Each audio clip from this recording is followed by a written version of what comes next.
بسم الله الرحمن الرحیم.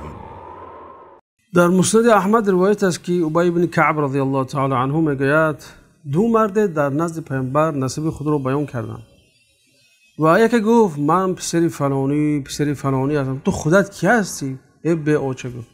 بعد پیامبر علیه السلام گفتن که دو مرد در زمان موسی علیه السلام، در عهد موسی علیه السلام درباره نسب خود صحبت میکردن و یکی به دیگری گفت من فلانی پسر فلانی، گفت و تا نهم پشت خودش شمارید. بعد تو کی هستی؟ خدا گفت به اوچه.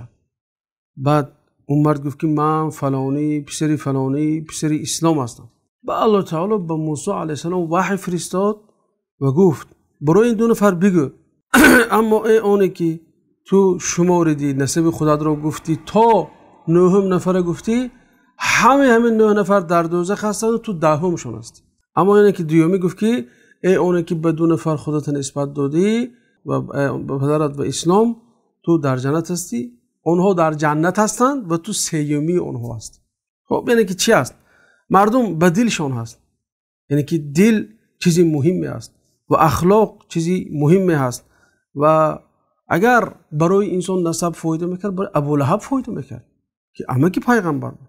اگر نسب برای کس ضرر میرسون، برای بلال ضرر میرسون که بلال یک بنده غلام بی صاحب بود. اگر انسان نسب فایده میکرد، بچه نوح فایده میکرد که پدرش پیامبر بود. اگر انسان نسب ضرر میکرد، ابراهیم ضرر میکرد که ابراهیم علیه السلام پدرش یک مشرک بود.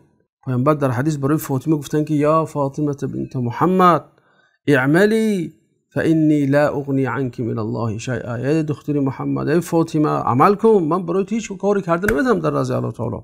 یا عباس یا عم محمد اعمل، ای عباس ای عمک محمد عمل کن، من برای تو هیچ فایده رسوندن نمیتونم.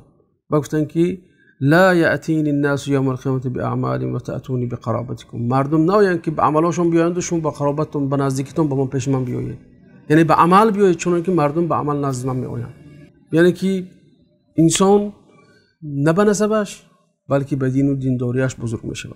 یعنی انسان حق داره که مثلا به گذشته‌اش فخر کند، لیکن فخر بین فخر و کبر باید فرق گذاشت.